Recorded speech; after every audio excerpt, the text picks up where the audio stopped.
let's take a look at our top selections. Everybody, Mike Beer here with a look at the feature race at Aqueduct on Saturday. Race number 9 is the Queens County, a $100,000 purse for older horses. They're going to go 1 1/8 on the main track, field of 700. Let's take a look at the field right now. Pretty well matched group, I think. Horses coming from some different directions. You have a New York bred in Danny, California, down on the rail, who is entered here on a pretty quick turnaround. He just ran here last Saturday in the Alex M. Robb against his fellow state breds. He did not run well that day. It remains to be seen if he's actually going to turn around here on 7 days and run right back in this race. But he's not without a chance if he decides to do that. A couple of starts back, he was seen finishing 4th, going 13 furlongs down in Kentucky, where he finished 4th behind Miranake, who's also back in this race. Miranake finished 2nd in that Thoroughbred Aftercare Alliance race on Breeders' Cup weekend. He's back in here. He makes some sense as he turns back to a shorter distance. Really the only, the horse on the outside, number 7, So High, who was just claimed for $25,000 out of a loss as the favorite in a turf race. That horse seems like a rank outsider in here at 50 to 1 on the morning line. But other than that, I suppose you could make cases for the other horses in here. Let's take a look at the Timeform US pace projector, because I think this could be key to the race. I'm not sure that I agree 100% that the race is going to be run this way. They have the number 5 Musical Heart out there on a clear early lead in a situation that's going to favor that kind of a running style. The blue bar there suggests that the advantage is 2 horses on or near the early lead. Musical Heart is a speed horse. I do expect him to be forward in this race. I just wonder where the number 3 Empty Tomb is going to be in this race. And I'm not going to sit here and advocate for Empty Tomb in here. I really didn't feel like he was a horse who necessarily was going to be competitive in this race, but if nothing else, he's a horse who has some speed. And so I do sort of feel like they're going to try to use it in this race. His last 2 races have not been good. He did finish behind Musical Heart 2 starts back over a muddy track at Belmont Park, going a little bit shorter than this. He did not run well that day. But prior to that, I mean, you only have to go back 3 starts on his PPs. He won an allowance race at Belmont Park, going 1 1/16, and he defeated Backside of the Moon that day. Backside of the Moon is your morning line favorite for this race. Empty Tomb defeated him that day with a 95 Beyer speed figure.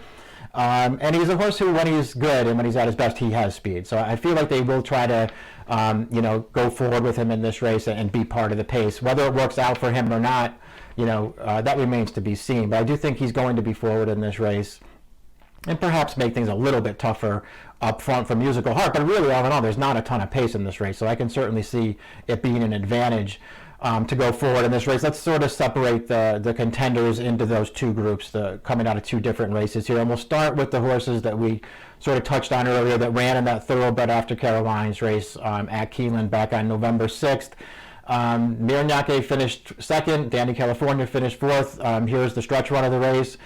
Listen, I thought all in all, they both ran fine in here. This is obviously a long distance race here, traveling a real distance of ground. I thought really at the end of the day, the big difference between the 2 of them in here was the trips. I thought Miranake got a great trip in this race, saved every inch of ground, never really had a straw in his path. You saw him, move to the outside, coming to the top of the stretch. He did forge on finally to get by to a short lead late. But he could not withstand the late run from Rocketry and settled for 2nd best. He ran fine in that race. His prior 2 starts, his first 2 starts in this country, he did not run well. Yes, he was facing much better horses in those races, but he didn't run well in those. And while he did improve a little bit last time, I thought the trip had a lot to do with it. He's going to cut back to a shorter distance here. That's probably fine for him. I can see him being a contender, but I didn't love him as a horse who could take money in here. And again, I'm not so sure he ran that much better than Danny, California did in that Keeneland race. Danny, California was closer to the pace. He was wide most of the way. He made a 4-wide move around the final turn there to get into contention. He just flattened out late. Prior to that, he was in really good form with 3 wins in a row. And again, you have to deal with that most recent race here just last Saturday where he didn't run well in the Alex M. Robb. But that was a fast race with a 98 Beyer for the winner. And this horse, had a lot of racing lead up to that. So I don't know if you're actually going to see him in this race on Saturday. But if you do, I wouldn't be surprised if he bounces back with a much better performance. The other two horses are your two morning line favorites, and they exit the same race over this track and trip back in the middle of November. It was a sloppy track that day in a high-priced allowance optional claiming race, and they both ran well in here. But look at the stretch run of that race right now. It's going to come down to a late duel between Backside of the Moon and Musical Heart. Ultimately, Backside of the Moon is going to prevail with a very game surge to get up at the end of the day there. I thought Musical Heart ran well in there only because he was sort of involved on the pace with a pretty underrated horse in Winston's Chance, and as soon as he put that horse away, he had to deal with Backside of the Moon, who's just, a very consistent, very good underrated horse, not necessarily a stakes type of horse, but just rock solid horse. He shows up and runs every time. The distance is no problem for him. All in all, just the fact that he was able to keep close to what was a relatively solid pace that day, I think that's a real feather in his cap, because he's a horse who, at times can get lost in his races and wind up leaving himself too much to do, but that wasn't the case last time. He was very game to prevail. He is the slight morning line favorite here, but I expect it to be relatively close between he and Musical Heart. I wonder if Musical Heart can maybe just get a little bit of a better trip this time. And he's a horse who's just, overall his form has been really good since he's wound up on dirt earlier this year. He got rained off down at Gulfstream Park in a race and won big that day. It was only a full horse field over a wet track, but he won big that day. And since he's come back up to New York, they've really just sort of concentrated on dirt races with him. He's been facing some, lesser competition. He was claimed for $25,000 away from Rob Atras, who just took him back recently and is out of that last race for $62,500. But this horse, he's been facing some weaker horses, and he really only has that one win to show for it for $32,000 up at Saratoga.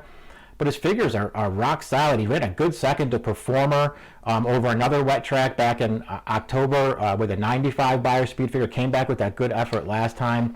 I just thought he might get the right trip in this race. Maybe he won't be the favorite in here. I didn't love the two horses coming out of that Kentucky race. And so I just wanted to give him maybe a chance here to turn the tables on Backside of the Moon. But I have those two horses, the horses out of that November 13th race.